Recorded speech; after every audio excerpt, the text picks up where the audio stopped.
Salam Indonesia, Anda menyaksikan berita terkini bersama saya, Made Sukadenekarang. Pemirsa, perdebatan seputar masa depan persemakmuran dan hubungan dengan Inggris dengan bekas koloni-koloninya telah dipicu oleh klaim rasisme di dalam keluarga kerajaan. Hal itu menyusul wawancara televisi pada bulan Maret oleh Pangeran Harry dan istrinya Meghan dengan tokoh media Oprah Winfrey. Pasangan kerajaan tersebut mengatakan seorang anggota keluarga kerajaan yang tidak mereka sebutkan namanya telah mempertanyakan warna kulit putra mereka Archie sebelum lahir. Meghan lahir dari ibu seorang kulit hitam dan ayah berkulit putih. Pasangan tersebut memutuskan untuk mundur dari tugas-tugas kerajaan tahun 2020 lalu. Mereka juga menyebut kebutuhan untuk tidak diganggu oleh pers di tengah-tengah klaim bahwa liputan media yang negatif tentang Meghan bermotif rasial. Persemakmuran terdiri dari 54 negara bekas koloni Inggris dan Ratu Elizabeth adalah pemimpinnya.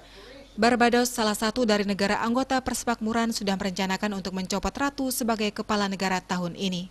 Bereaksi terhadap wawancara Harry dan Meghan, mantan Perdana Menteri Australia Malcolm Turnbull menegaskan kembali seruannya agar Australia meninggalkan monarki Inggris sebagai kepala negara.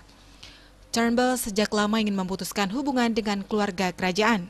Pemimpin oposisi Kanada Jagmeet Singh juga mengatakan kepada reporter, ia tidak melihat manfaat dari kehadiran monarki dalam kehidupan warga Kanada.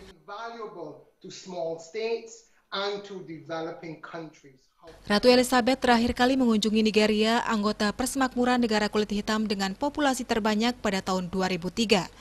Hidayat Hasan adalah Kepala Center for Democracy and Development di Abuja, dan dalam wawancara dengan VOA mengatakan, klaim bahwa ada rasisme di dalam keluarga kerajaan merupakan hal mengagetkan.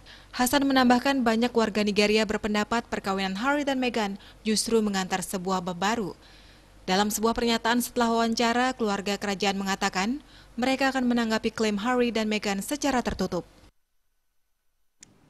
Untuk mencegah penyebaran COVID-19, ingat pesan ibu, selalu terapkan 3M, wajib memakai masker, wajib mencuci tangan, wajib menjaga jarak, dan hindari kerumunan. Dengan penerapan perilaku 3M, Indonesia segera terbebas dari virus corona menuju Indonesia maju. Tetaplah bersama Bali TV. Salam Indonesia.